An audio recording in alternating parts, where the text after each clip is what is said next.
ದೊಡಿಯಲ್ಲಿ SBI ಲಾಕರ್ನಲ್ಲಿ ಚಿನ್ನಾಭರಣ ಇಟ್ಟವರಿಗೂ ಕೂಡ ಆತಂಕ ಕಾಡ್ತಾ ಇದೆ. ಬ್ಯಾಂಕ್ ಸಿಬ್ಬಂದಿ ಹೇಳ್ತಾ ಇದ್ದಾರೆ ಏನೂ ಆಗಿಲ್ಲ, ಸೇಫ್ ಇದೆ ಅಂತ ಹೇಳ್ತಾ ಇದ್ದಾರೆ. ಬಟ್ ಅದನ್ನ ನೋಡೋವರೆಗೂ ಕೂಡ ನಮಗೆ ಸಮಾಧಾನ ಇಲ್ಲ ಅಂತ ಸ್ಥಳೀಯರೆಲ್ಲರೂ ಹೇಳ್ತಾ ಇದ್ದಾರೆ. ಚಿನ್ನಾಭರಣ ಇಟ್ಟವರಿಗೆ ಭಯ. ಏನಾಗಿದೆ, ನಿಜವಾಗ್ಲೂ ಸೇಫ್ ಆಗಿದೆಯಾ, ಏನೂ ಆಗಿಲ್ವಾ, ಲಾಕರ್ ಮುರಿದಿಲ್ವಾ, ಲಾಕರ್ ಸೇಫ್ ಆಗಿದೆಯಾ, ಇವೆಲ್ಲ ಪ್ರಶ್ನೆ ಇದೆ. ಯಾಕಂತ ಹೇಳಿದ್ರೆ ನೋಡಿದವ್ರು ಯಾರೂ ಇಲ್ಲ. ತಾವಿಟ್ಟಿರುವಂತ ಬಂಗಾರ ಸಿಬ್ಬಂದಿ ತೋರಿಸಿಲ್ಲ, ಸೇಫ್ ಆಗಿದೆ ಅಂತ ಹೇಳ್ತಾ ಇದ್ದಾರೆ ಅಷ್ಟೇ. ಏನಾಗಿದೆ ಅನ್ನುವಂಥ ಗೊಂದಲ ಸ್ಥಳೀಯರನ್ನ ಕಾಡ್ತಾ ಇದೆ. ಹಾಗಾಗಿ ಬ್ಯಾಂಕ್ ಬಳಿ ಸಾಕಷ್ಟು ಜನ ಜಮಾಯಿಸಿದ್ದಾರೆ. ಒಳಗಡೆ ಹೋಗೋದಕ್ಕೆ ಸೆಕ್ಯೂರಿಟಿ ಬಿಡ್ತಾ ಇಲ್ಲ ಅಂತಾನೂ ಹೇಳ್ಕೊಳ್ತಾ ಇದ್ದಾರೆ. ಬನ್ನಿ ಅಲ್ಲಿಯ ಸ್ಥಳೀಯರನ್ನ ನಮ್ಮ ಪ್ರತಿನಿಧಿ ಮಾತನಾಡಿಸಿದ್ದಾರೆ, ನೋಡೋಣ. ಇಲ್ಲಿ ಅವರ ಸಂಬಂಧಿಕರ ಮಹಿಳೆಯವರು ಮತ್ತವರಿದ್ದಾರೆ, ಅವರನ್ನ ನಾವು ಒಂದು ಮಾತಾಡಿಸುವಂತ ಪ್ರಯತ್ನವನ್ನು ಕೂಡ ಮಾಡ್ತೀವಿ. ನೀವು ಎಷ್ಟು ಇಟ್ಟಿದ್ರಿ, ಏನಾಗತ್ತೆ, ಬ್ಯಾಂಕ್ನವ್ರು ಏನು ಹೇಳ್ತಾ ಇದ್ದಾರೆ?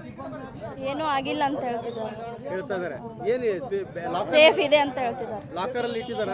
ಲಾಕರ್ ನಿಮಗೇನು ಆತಂಕ ಇದೆ ಈಗ? ನಾವು ನೋಡೋ ತನಕ ಸಮಾಧಾನ ಇಲ್ಲ ನಮಗೆ. ಸಮಾಧಾನ ಇಲ್ಲ, ಅದಕ್ಕೆ ಇಲ್ಲಿ ಬಂದಿರಿ.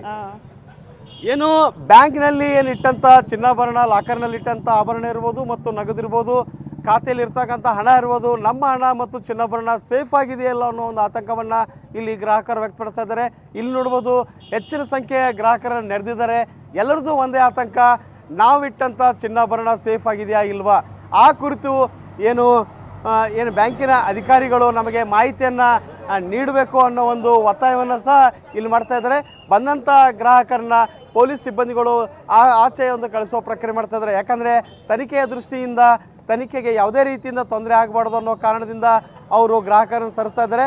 ಆದರೆ ಗ್ರಾಹಕರು, ಬ್ಯಾಂಕಿನ ಸಿಬ್ಬಂದಿಗಳು ನಮಗೆ ಯಾವುದೇ ಮಾಹಿತಿಯನ್ನು ನೀಡ್ತಾ ಇಲ್ಲ, ಯಾಕೆ ನೀಡ್ತಾ ಇಲ್ಲ ಅನ್ನೋ ಒಂದು ಪ್ರಶ್ನೆಯನ್ನು ಸಹ ಇವರು ಮಾಡ್ತಾ ಇದ್ದಾರೆ. ಕ್ಯಾಮ್ರಾಮನ್ ಹನುಮಂತ್ ಜೊತೆ ಅಶೋಕ್ ಅಡಳ್ಳಿ, TV9 ವಿಜಯಪುರ.